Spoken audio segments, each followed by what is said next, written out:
UP police दरोगा भर्ती और प्रोन्नति बोर्ड के महानिदेशक आर के विश्वकर्मा ने कहा है, अब तक साल में सब इंस्पेक्टर की अधिकतम 1000 से 1500 वैकेंसियां निकाली जाती थी, लेकिन इस बार हमने 9534 वैकेंसियां निकाली हैं, जिसके लिए हमें पुरुषों के साथ साथ महिलाओं के 12 लाख आवेदन प्राप्त हुए हैं।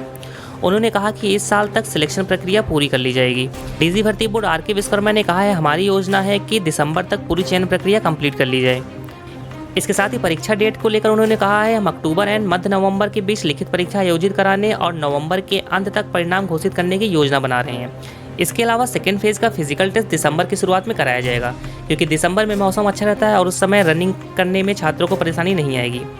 और इसके साथ ही पूरी प्रक्रिया दिसंबर के अंत तक पूरी कर ली जाएगी। आज इस वीडियो में आपको यूपीएसआई 2016 के टॉपर्स द्वारा दिए गए कुछ टिप्स को बताएंगे, जिनको कर आप लिखित एग्जाम में अच्छे मार्क्स स्कोर कर सकते हैं।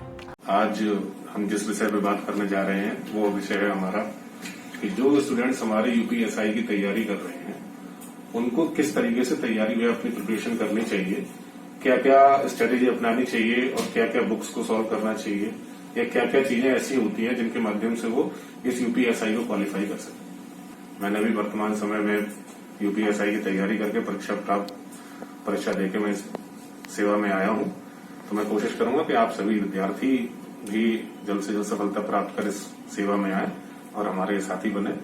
तो चलिए हम आप बात करते हैं आज से कि परीक्षा को कैसे क्रैक करना है और कैसे अधिक से अधिक उसमें स्कोर गेन करना। मुख्यतः देखा जाता है कि जो इसमें मुख्य समस्याएं आती हैं लोगों की, कि जैसे परीक्षा जैसे जैसे नजदीक आने लगती है तो जो विद्यार्थी होते हैं, वो जो अभ्यर्थी होते हैं, वो क्या करते हैं कि एक प्रैक्टिस सेट बाजार से लेते हैं और बाजार से प्रैक्टिस सेट लेने के बाद उनको सॉल्व करना स्टार्ट करते हैं। फिर उनको जब सॉल्व करते हैं तो उन्हें लगता है कि उन्होंने ये प्रैक्टिस सेट सॉल्व कर लिए हैं, तरह तरह के प्रैक्टिस सेट्स उठा के सॉल्व करते हैं, तो उन्हें लगता है कि हमें परीक्षा को पूर्णतः पास कर लूंगा। परंतु ऐसा नहीं है। वो प्रैक्टिस सेट एक केवल और केवल आपकी मेंटेलिटी को ये दर्शाते हैं कि आपका पेपर इस पैटर्न पे आएगा और आपको इस पेपर को ऐसे सॉल्व करना है। आप परीक्षा की जब भी तैयारी करें, सबसे पहले तो आप यूपीएसआई का सिलेबस उठाएं। सिलेबस सिलेबस आपको विभिन्न वेबसाइट्स पे या किसी भी ऑफिशियल साइट्स पे या कहीं से भी आपको मिल जाएगा। आप उसको सिलेबस को उठाइए, देखिए कि उसका पैटर्न क्या है। मोस्टली ये 4 पार्ट्स में डिवाइड है। उन 4 पार्ट्स में आप देखिए, पहले तो जीएस है आपकी, फिर मूल संविधान विधि है, मूल विधि और संविधान आता है, दूसरा पार्ट आपका जनरल हिंदी है, तो चौथा पार्ट जो आपका वो रीजनिंग में आता है। तो मैं आपको कुछ उनके टिप्स बताऊंगा कि आप पेपर कैसे सॉल्व करें। देखिए, सबसे पहले तो आप जब भी सिलेबस को डाउनलोड करते हैं तो आप उन सिलेबस की जिस दिन आप पढ़ने की स्ट्रेटेजी या मन बनाते हैं, ये जरूरी नहीं है कि आप 10 घंटे पढ़ रहे हैं, 12 घंटे पढ़ रहे हैं। जो भी स्टडी आप कर रहे हैं वो स्मार्ट स्टडी करिए। आप सिलेबस उठाइए, सिलेबस उठाने के बाद वो टॉपिक आप पकड़िए कि आज मुझे किस टॉपिक को पढ़ना है।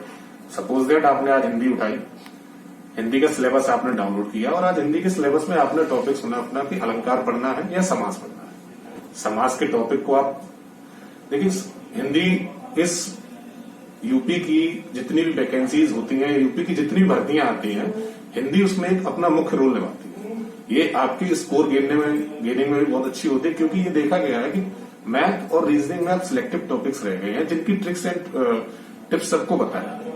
तो उसमें हर व्यक्ति इजीली से हर चीज गेन कर लेता है और अमूमन टकराव जो होता है, वो स्कोरिंग जो होती है वो हिंदी या जीएस आपकी मदद करती है स्कोरिंग करने में। तो मैं आशा करूंगा हिंदी पढ़ने के लिए आप सबसे पहले तो क्लास 12 की जितनी हिंदी बुक्स हैं उनको उठाइए। घटना चक्र की हिंदी बहुत अच्छी होती है, घटना चक्र भी पढ़ने का प्रयास करें। यानी जो मेरे कहने का मुख्य उद्देश्य ये था कि आप जब भी किसी स्टडीज जब भी आप पढ़ने बैठे तो आप हमेशा टॉपिक पहले क्लियर करें, उसके बाद प्रैक्टिस सेट सॉल्व करें। टॉपिक क्लियर होने के बाद ये प्रैक्टिस सेट को लगाएं, जिसमें आपकी टॉपिक भी क्लियर होगा प्लस प्रैक्टिस सेट भी सॉल्व होगा। कोशिश करें कि पेपर के 1 महीने से पहले जो पूर्व में निर्धारित पेपर आ चुके हैं उनको आप समझने का प्रयास करें, उनको आप सॉल्व करने का प्रयास करें। देखिए, जब भी कोई एग्जामिनर या एग्जाम कंडक्ट कराते समय जो पेपर क्रिएट करता है, जो पुराने पेपर होते हैं, वो व्यक्ति के या अभ्यर्थी के दृष्टिगत रखते हुए उनकी समयावधि को देखते हुए पेपर का निर्माण करता है। कि आप चीजों को पढ़ें तो पेपर जो आप जो ऑफिशियल्स पेपर होते हैं, जो प्री ईयर्स के बैक ईयर्स पेपर्स होते हैं, उनको आप जब सॉल्व करेंगे तो इससे आपके माइंड में एक ये पैटर्न क्रिएट होता है कि पेपर किस तरीके का आएगा और प्लस उसकी जो लैंग्वेज होती है वो आपको समझाती है कि एग्जामिनर एक्चुअली हमसे क्या पूछना चाहता है। जो प्रैक्टिस सेट आपके होते हैं उसमें एग्जाम इतनी लैंग्वेज इतनी क्लियर नहीं होती है इन कंपैरिजन टू जो पेपर आपका एग्जामिनर बनाता है उनकी अपेक्षा।